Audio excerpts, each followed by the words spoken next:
Shalom, damai di hati. Bapak Ibu, saudara-saudaraku, Jemaat Gemim Gloria Jakarta Selatan serta simpatisan yang saya kasihi dalam Tuhan Yesus Kristus. Dalam kasih karunia indah dan ajaib Tuhan, saat ini kita boleh menapaki, menjejaki hari yang baru. Fajar yang bercahaya, mentari yang bersinar terang, pagi yang cerah, dan tubuh kita mengalami kesegaran, kesehatan, semangat untuk berkarya di hari ini. Sungguh lengkap berkat Tuhan bagi kita. Mari kita datang bersyukur, menyembah, memuji dan memuliakan Tuhan kita dengan merenungkan firman-Nya. Namun sebelumnya, mari berdoa. Selamat pagi Bapa, selamat pagi Tuhan Yesus, selamat pagi ya Roh Kudus. Kami datang menyembah, memuji, memuliakan Engkau di pagi ini atas berkat-Mu yang lengkap dan sempurna dalam hidup kami. Terima kasih Tuhan. Kami akan merenungkan firman-Mu. Mohon hikmat Tuhan menuntun kami memahami firman-Mu dan melakukannya dalam kami menyusuri hari-hari hidup kami yang penuh tantangan dan godaan, sehingga kami kuat dan sanggup tetap mengasihi dan menghormati Tuhan dalam situasi apapun. Kami mohon ampuni dan kasihani kami yang berdosa ini. Layakkan kami menikmati kuasa firman-Mu. Di dalam nama Tuhan Yesus Kristus, firman kehidupan, kami berdoa.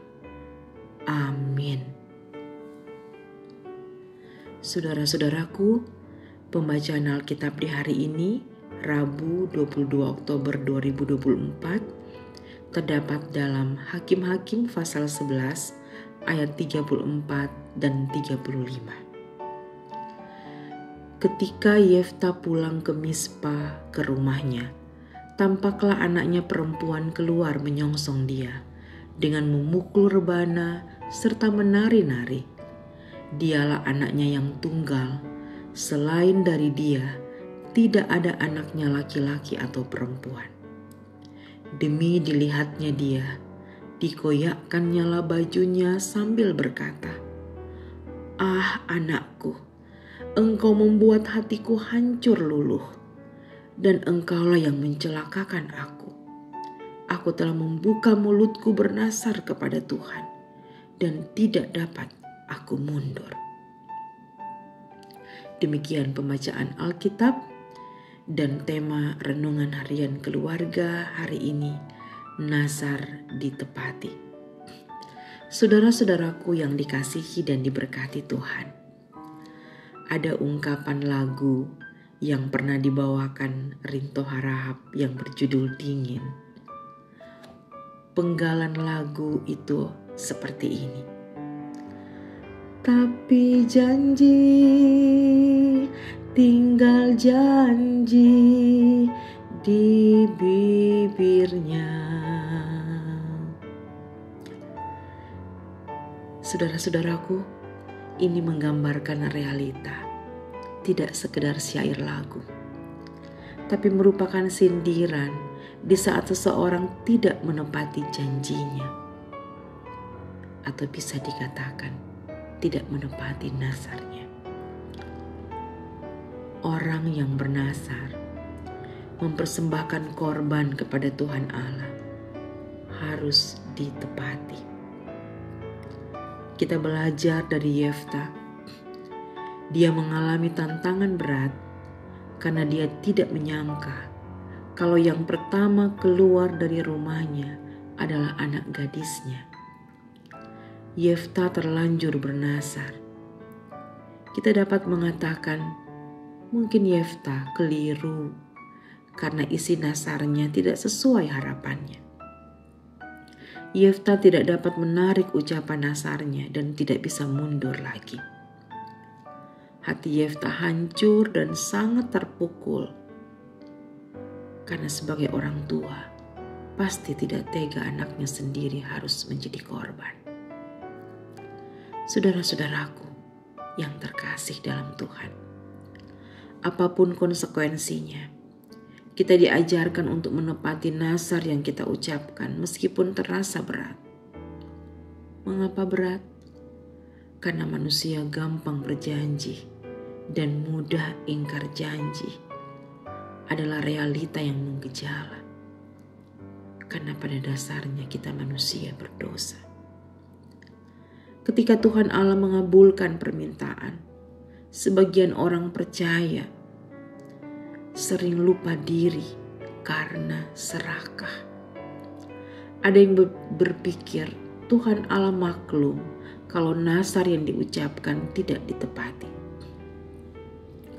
Apapun alasannya, nazar atau janji iman harus ditepati, bagaimanapun caranya. Lebih baik jangan bernazar atau berjanji kalau tidak ingin menepatinya. Sekalipun berat, Yeftah konsisten dengan nazarnya. Tidak ada alasan untuk menolak nazarnya. Karena Yeftah sadar, Tuhan Allah telah menjawab doa dan harapannya, sehingga ia mampu mengalahkan musuh-musuhnya. Bagaimana mungkin dia menolak melakukan nazarnya? Yeftah adalah pribadi yang takut akan Tuhan, memiliki integritas dan berdedikasi. Itulah juga yang nampak dari sikap anak gadisnya untuk memenuhi nazar ayahnya. Sebagai keluarga Kristen, kita harus menyadari pentingnya nazar itu. Maka jangan pernah kita tidak menepatinya. Atau jangan bernazar jika tidak dapat menepatinya. Nazar merupakan bentuk kesaksian dan syukur kita di hadapan Tuhan Allah. Tuhan Allah menerima nazar yang kita persembahkan untuk kemuliaan namanya.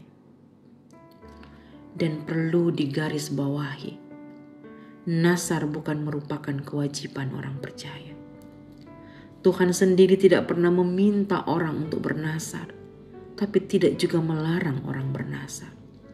Tapi kalau kita berani bernazar, pikirkan baik-baik, dalam keadaan tenang, tidak buru-buru, dan pertimbangkan juga kesanggupan kita untuk memenuhi nazar kita.